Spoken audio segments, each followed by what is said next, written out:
My name is David Mitchell, and I turned 40 last month. No party, no cake, just me and a bottle of cheap whiskey. Scrolling through photos of people I used to know. Somewhere between the divorce and the layoff, I'd become the kind of person who spends Saturday mornings alone at garage sales, hunting for pieces of a childhood I can barely remember.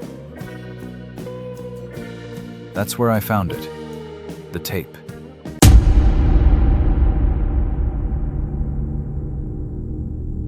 It was in a cardboard box marked "free," that beautiful, pathetic word that makes lonely people like me feel like the universe is finally giving us something. The box smelled like basement mold and old paper, that scent that makes you think of grandparents' houses and funerals. I was digging through broken Christmas ornaments and water-damaged Reader's Digest magazines when I saw it.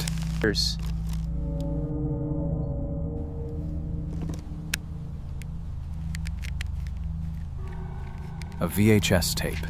The plastic case had turned that sickly yellow color old electronics get.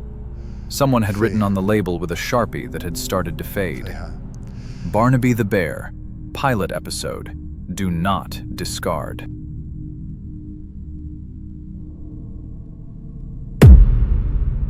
Something about those words, do not discard. They felt urgent, desperate. Like whoever wrote them knew something I didn't. I should have left it there. My apartment always feels too quiet.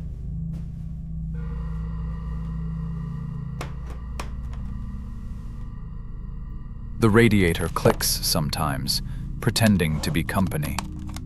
I'd kept my old VCR in the closet for years. A relic I told myself I'd never use. It's been a long time since I looked through these.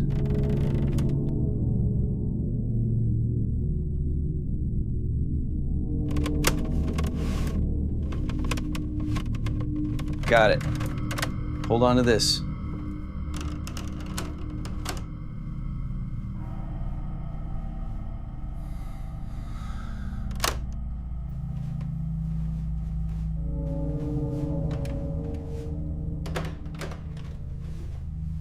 That night, I pulled it out.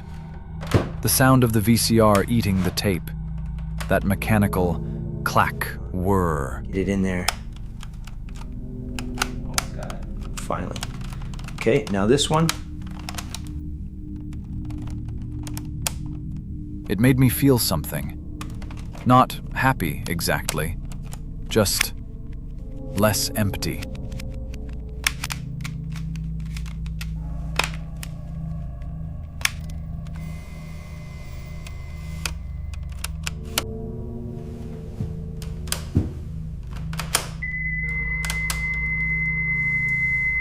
Static filled the screen. White noise that felt like a living thing.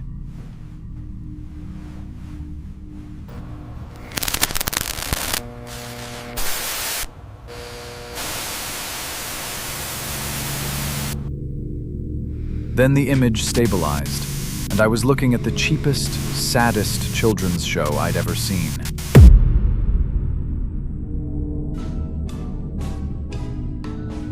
Welcome, welcome, ladies and gentlemen. It's time for the show. The colors were wrong. Welcome to the show. Oversaturated primary colors that hurt to look at. Like someone had cranked the saturation knob all the way up and then kept turning. A man appeared on screen. 30-something, wearing a striped shirt that looked like it came from a thrift store bargain bin. His smile was too wide, too desperate. The kind of smile people wear when they know they're failing at something they can't afford to fail at. "Hello, friends!" His voice crackled through decades of magnetic degradation. "Are you ready to meet my special friend?" The set behind him was cardboard, hand-painted trees and clouds that looked like a high school theater production.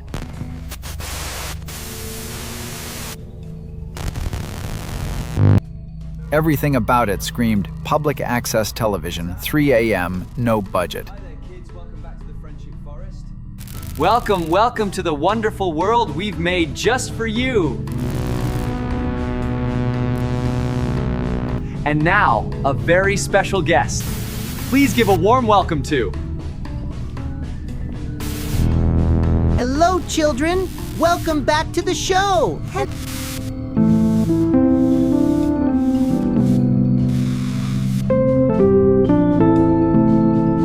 Then Barnaby walked on screen, and my skin crawled.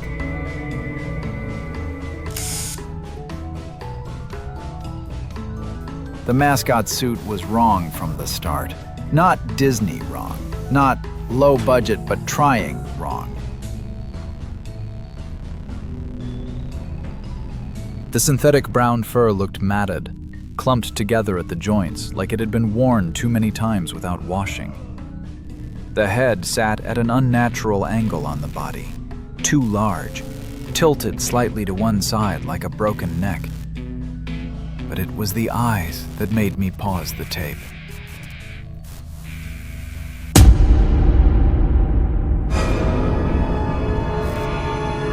Two circles of scratched plastic, black and white, unblinking, fixed in a dead stare that somehow managed to look both vacant and intensely focused.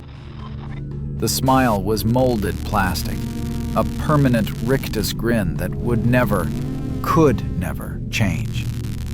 The actor inside moved awkwardly, jerking and bouncing without rhythm to the tinny synthesizer music.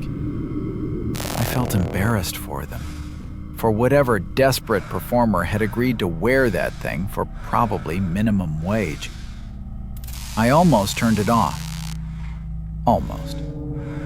Around the 10-minute mark, the host said, Ned, now Barnaby will dance for you.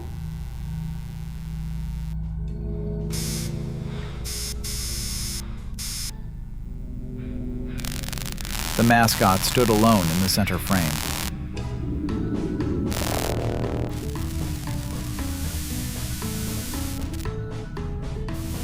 The music played, that same cheery, brain-melting loop of children's melody.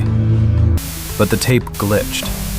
The audio warped down into something deep and wrong, like a groan from underwater. The image jumped, white tracking lines cutting across the screen, and Barnaby just stopped. Don't be afraid, just laugh and play. Not a planned pause, not a comedic beat.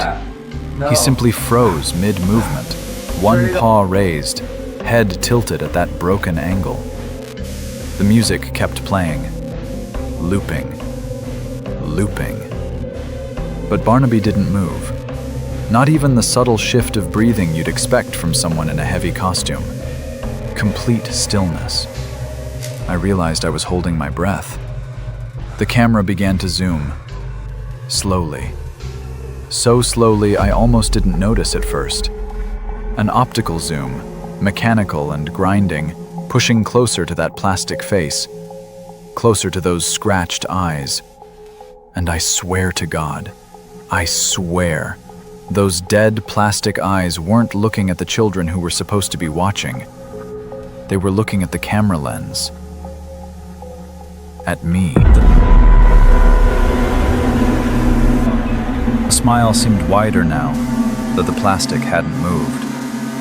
Couldn't have moved. 2 minutes passed like this.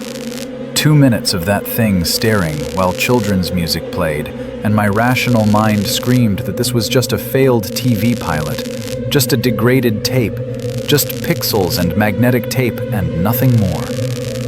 Then Barnaby raised his paws toward his own head. The movement was fluid. Too fluid. Not the clumsy shuffle of someone in a costume. Something organic. Something wrong. His paws gripped the sides of the mascot head, and he began to pull.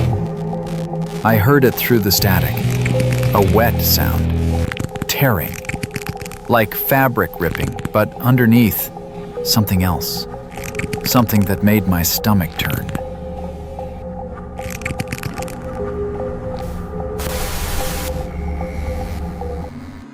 The tape cut to static before I could see what was underneath. I should have been relieved. But here's the thing about loneliness. It makes you do stupid things. It makes you rewind.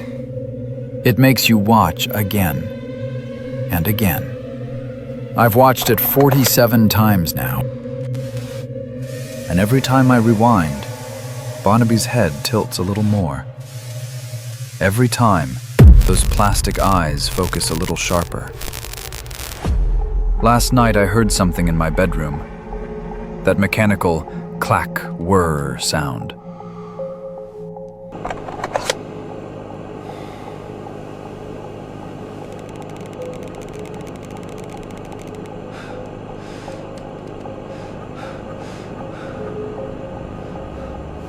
The VCR was playing, on its own. And when I walked into the living room, I saw him there on the screen, standing perfectly still in the center frame. But this time, Barnaby was in a room I recognized. He was in my living room. On the TV, behind the Mascot, I could see my couch, my coffee table. And sitting on the couch, staring at the TV, I saw the back of my own head. I wanted to not be alone anymore. I'm not alone anymore. I haven't been alone for 3 days now. He never blinks, never moves, just watches from the screen with that dead plastic smile. The VCR won't eject the tape anymore. I've tried. And sometimes, late at night, I hear that wet tearing sound coming from the TV, like something trying to pull itself out through the static. I'm not lonely anymore. I'm never going to be lonely again. And now, children, please welcome our special friend, Barnaby. Barnaby, come out! And our brand new friend joining us today,